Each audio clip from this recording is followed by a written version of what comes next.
Hello， 大家好，我是王炯，欢迎收看第116期的白问。这周呢依然是有很多的新机发布啊，但是后面应该就会告一段落了。在下面的新机呢，比较重要的应该就是过完了5一劳动节之后的这个8号的魅族17了，这也是来的比较晚的啊。今天也有小伙伴提他的问题，之前发布的这些新机呢，我们基本上全部都给大家做完了体验测评，而且很多的数据和身测呢也都有了，大家可以去我们的频道里边翻看一下啊。我在这儿就不再多废话了。很多小伙伴说，小白你的视频里边有一些没有提到之前那些实测的数据，我们后期呢都会把我们的数据呢都更新到小白测评的微信数据库小程序里边，不会在视频里边再念一大堆的这个实测数据给大家，减少一些这些参数项的感觉，多聊一下我们的主观感受。OK， 那咱们就干货多屁话少，看看第116期的白问有哪些小伙伴都提了什么问题，马上开始。本视频由小白有品 APP 独家赞助播出。谁说买二手没保障？买精品二手机上小白有品，3天无理由退货，180天保修，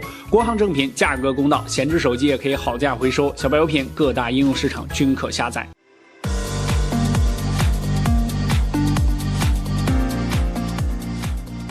第一个问题是来自微博的小伙伴 WMC， 这个求问白哥，荣耀30 Pro 和小米10普通版拍照差别大吗？我在体验店实在是体验不出来，这两款手机怎么选啊？这两款机器呢，应该也算是同级别对标的机器吧，再加上一个1+8，后期呢，我们应该是规划了一个4000元档位的一期横屏，都是比如说3500到4000这个档位段的，到时候大家可以看一下这两台机器的话啊。首先说拍照这块，荣耀30 Pro 呢，它是一个3摄的设计，但是它主闪广全部都有，而且有这个潜望式的镜头。其实它这3颗摄像头呢就没有凑数，然后基本上全部都是 OK 的。小米10这边呢，虽然说它是4摄，但是呢它没有长焦，它是有个1的主摄，在解析力方面呢肯定是要比荣耀30 Pro 呢要更强一些的。这个实拍了几张微距的照片啊，大家可以看一下，光线不是很充足的情况下呢，效果呢并不是很好，画面比较模糊。在广角上呢，小米10要比荣耀30 Pro 呢要更广一些，拍摄一些高大建筑的时候冲击力也要更强。拍摄时呢，武汉处于阴天，小米10的主摄光圈呢是 1.69， 然后30 Pro 这边呢是 1.8， 镜光量上小米10要更多一些，光线不充足的情况下呢，画面要更亮一些。至于风格上呢，就见仁见智了，大家可以看一下样张。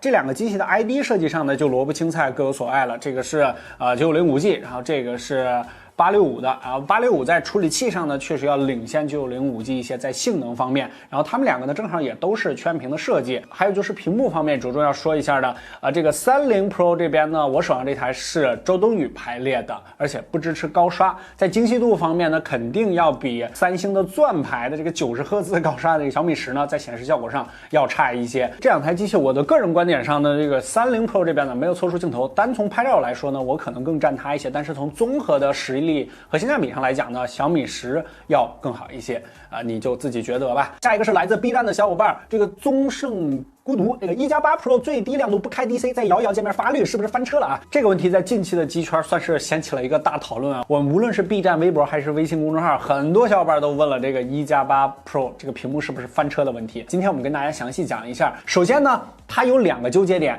啊。这次的1+8 Pro 呢，在这个摇一摇这个界面啊，尤其是暗光的情况下，它这个挖孔呢是有一个暗条的，就是明显的要比这个上下屏幕呢要暗一点。另外一个就是在摇一摇这个界面低亮的情况下呢，会有偏色的情况，有很多人发绿啊，或者说发红啊，各种各样的偏色吧。首先说第一个暗条这个情况，并不是只有1+8 Pro 有，之前我们在其他机型上也发现过。如果要是单它有的话，我们在深测中就会跟大家提出来了。比如说这个 Find X2 Pro 啊，或者说这个 Note 10 Plus 啊，一些机型上都有。基本上可以这样说啊，刷新率越高和挖孔越大，都会越明显一些。但是呢，只有在非常低亮，而且在很暗的光的情况下才会出现。你平时呢基本上看不出来。我甚至在就是除了摇一摇这个界面，而且还是刻意的关灯的情况下呢，从来没有发现过这个问题。所以说，我觉得并不需要担心这个事情。而且如果你那个特别严重的话，你基本上也算是刚买的吧，这个买了没多久，而且可以去售后，应该都会有一个妥善的解决。然后另外一个就是在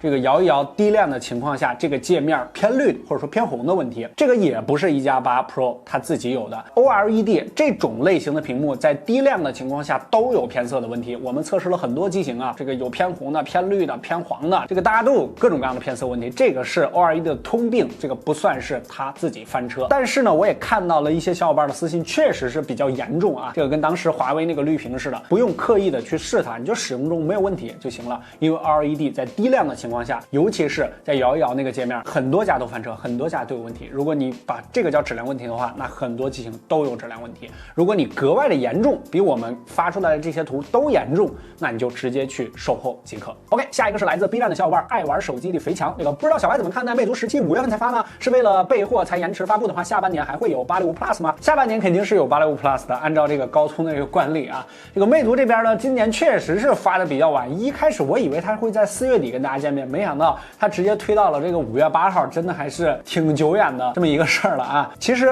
发布的比较晚，尤其是对于魅族这样的小厂来说呢，它并不是一个好事儿。为什么这样讲啊？你可以看一下小米10系列发布了都2个多月了啊，真的是时间很久了。在开年就想换机的这一波用户呢，它基本上都已经换完了。不光是小米这边，其他865旗舰啊，或者说华为这边啊，人家都已经发完了。那么你等到5月8号来发呢，其实对你的产品力影响是比较大的。魅族说实话，跟其他的这几个品牌来说呢，已经不在一个量级上了。而且它知名度呢也没有那么的高，所以说我格外期待魅族17带来一些比较大的亮点。这么说的话呢，魅族17呢，其实它的主要受众是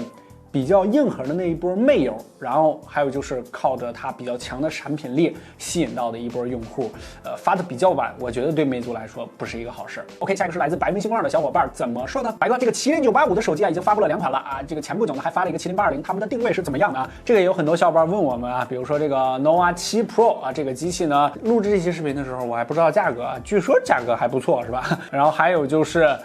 这个荣耀30这边的啊，都是这个985的处理器。985这个处理器呢，我们把跑分给大家放一下啊，你可以直接看一下它的定位。820和985呢，它都是1+3+4这个方案，一个大核啊，这个3个中核加上4个小核的这么一个配置，在主频上呢，它们是有区别的。其实从跑分上你也看出来了。它呢是介于820和990 5G 中间的一款处理器，也是集成5G 基带的啊。但是呢，它在这个中间的位置呢是更靠近于820的，所以说很多小伙伴管它叫这个820 Plus， 它并不是更靠近990 5G 的啊，所以说是在这个级别里边它是更靠下一点的，可以这么定位。好，下一个是来自白明星光的小伙伴咸鱼白啊，是不是在骂我？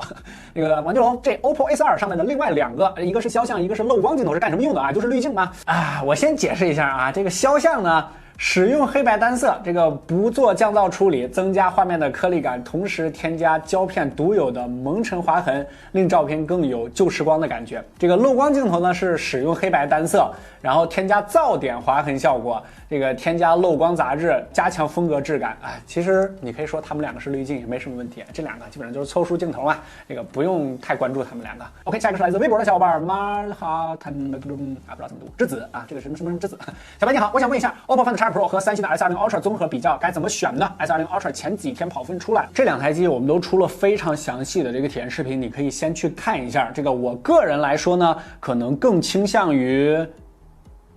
因为他们俩不在一价位段啊，我实在是没法倾向，我2个都挺喜欢的。这个 Ultra 这边呢，我觉得真的还是就挺极端的一个机器了吧，就是全部都给你干到底了。然后 Find X Pro 这边呢，在同价位之中呢，综合品质也是非常非常强的。这3颗镜头真的是非常非常强，这个非常给力，尤其是在夜景方面，对焦啊，还有就是它的成片率上啊，都非常好用。这2台机器其实都 OK。然后还有就是你说的 DXO 的跑分出来了啊，这个录制这期视频的时候正好出来，它是排名第7啊，和这个 V30 Pro 一样，这个122分。根据我自己的使用感受来说，我觉得它再怎么差，这个 S20 Ultra 应该也不至于这么差。当然还是要提前说一下，这个拍照呢是千人千面，每个人呢自己的感受都是不一样的。我只是说出了我的真实感受啊，不客观真体验嘛，这个真体验告诉你了。我觉得这套模组结合它的体验，怎么着也不至于到122分。当然这个是 DXO 的这个排名啊，这个不代表我的体验，我只是回答你的问题。但是确实要说一下啊，就是在 S20 Ultra 上市初期的时候，